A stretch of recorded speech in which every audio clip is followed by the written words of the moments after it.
All right. So we're moving right along, and I hope you all are picking up what I'm putting down. And we are talking about this framework of these 4 S's. And now we're going to move into sport. Okay. Covering all needs and some wants. Now we're getting into a danger zone here. Whenever wants start coming in, there's some danger. So we're going to have a lot to unpack here, because when wants come in, the game is changing. We're not just trying to survive. Now I can get to some of my wants. Now I got to really be careful, because I'll be tempted to do things emotionally or be led by something that may not be good. So let's jump into this. First and foremost, I want you to ask yourself, what is money? We know that money has been different things throughout history. Money has been cattle, money has been metals, money has been bartering, in different things that someone might want throughout history. So we learn there's a difference between money and currency, right? And we remember when America was on the gold standard and money was really money. It was backed by gold, and now we went into currency. But today, when you think about the word money, money is a very powerful thing. So when you think about Benjamin and Twin Tony and their conversation, in that whole series on my relationship with money and all the power talk and the bravado, it's, money is the ability, right, to really, really do some powerful things. So this is what I always like to make sure people understand.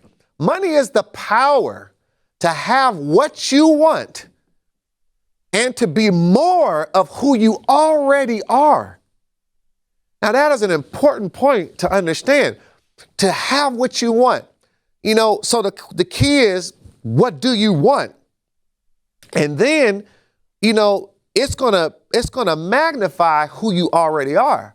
So the things, sometimes people get money and they say, oh my God, what became of them? Well, no, they just never had enough money to fund who they were. They couldn't fund who they were.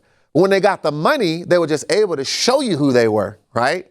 So this is why money is a very dangerous thing, because it begins to show us where we really are. So sometimes we have to evaluate not the money, but us as individuals. We have to deal with who we are. Why do we want what we want? Because a lot of that has a lot to do with if we'll have the discipline to ever create wealth, because we have to evaluate who we are. And sometimes we have to change who we are so that we'll change how we interact with money.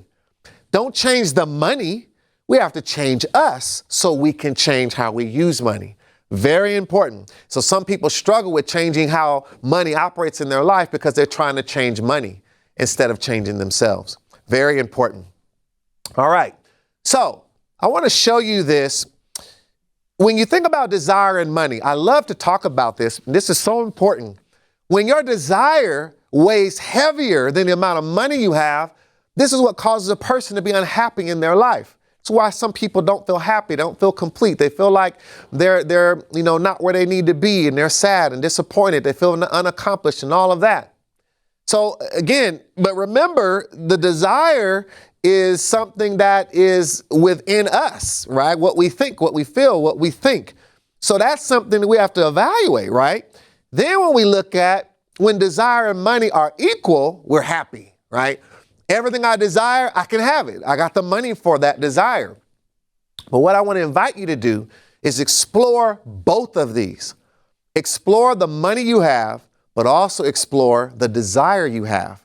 Because honestly, as money grows, if you can be smarter with evaluating your desire, you can create more wealth because you have your desire in check while you're beginning to make more money.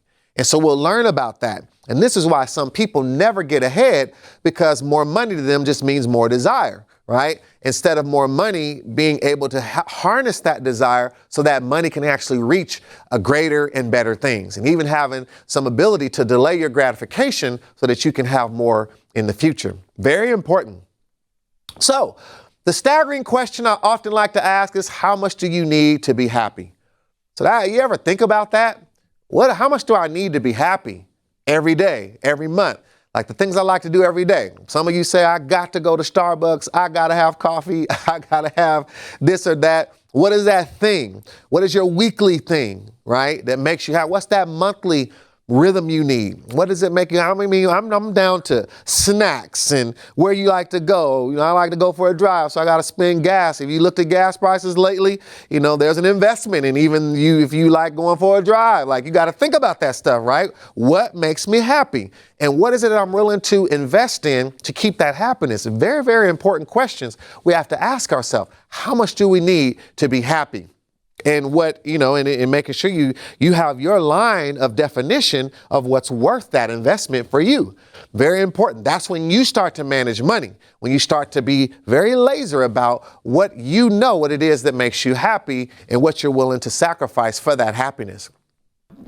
Just do me a favor, because we're really trying to grow the channel here. Make sure you like and share and subscribe if you like the content that we're doing here at URCO. I really would appreciate that. All right. So money is made when the money you have is greater than your needs and your wants. So if your money is not greater than your needs and your wants, then you're going to run out of money.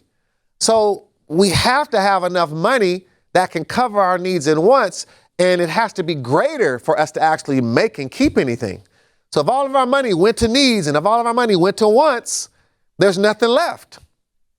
So your money has to be greater than your needs and your wants. So for money to grow, you have to look at need and you have to look at want. You got to look at both. Now, when you consider that, I want you to remember that there's this tug of war and this balance we're trying to find between wants and needs. When we think about wants and needs, I want you to consider that there are affordable needs and there are unaffordable needs.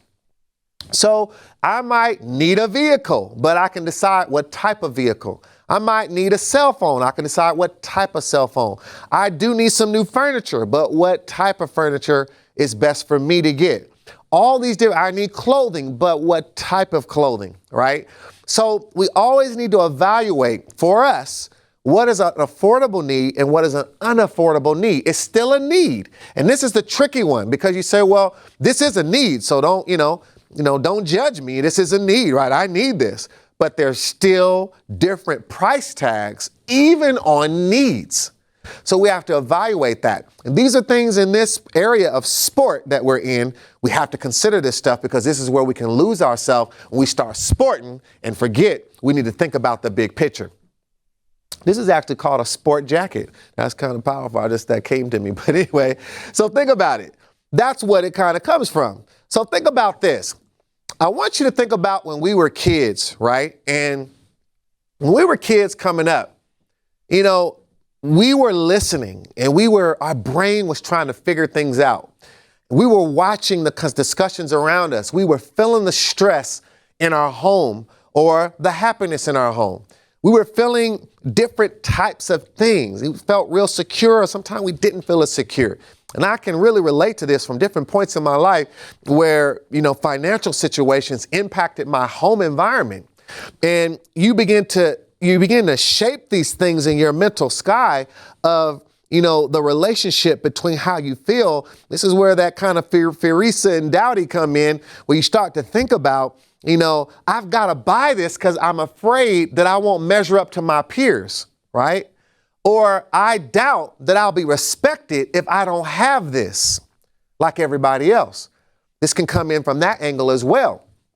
I'm so afraid of losing, my status or the way, not achieving things as quickly as someone else, that it's causing me to make decisions that are not wise, right? So, but this could have all started, very long ago. I've seen people make poor financial decisions because they're running away from something they experienced as a child. They want to make sure that never happens to them again. They don't want to feel that anymore. And I've seen others that it's not the fear of failure, it's the fear of not accomplishing what someone else accomplished, right? So it can be so many things that can drive us, but it all lands on what you see as a need, what you see as a want, and why. Very critical. All right. So I want you to think about something. When you think about where are you? So income, again, is divided in these three areas in some way. So your needs could look like that, your want, and a certain amount you can save. Now, sometimes you have to reevaluate your wants, and you can see wants has been reduced there. So now I can save more, right? So I want you to see the relationship between these. I can save more now because I reduce my wants. Now, here's another example. I can also reevaluate my needs. How? Because I might have some needs that could be more affordable needs. Now, and because I'm concerned about my relationship with money, I'm saying, hey, I'm going to make a decision here and take control and say, I need this, but I don't have to spend this amount for that type of need. So I can reevaluate that need, and that can lead to more savings as well. Now, here's another one. What do we tend to do when income goes up? So when income goes up, we tend to spend more, get more unaffordable needs that, we couldn't afford before. It's still a need, but we go a little higher, and we tend to try to get more of our wants, right? And so that's what we also have to be careful is how we adjust when income rises, because when you get a chance to have more income coming in, if you check your desire and if you be careful with those needs and wants, that difference between what you used to make and what you make now is the very thing that could help you create more wealth and security and to get to build to those areas you need to build. So keep that in mind. You are the CEO. You are the CEO.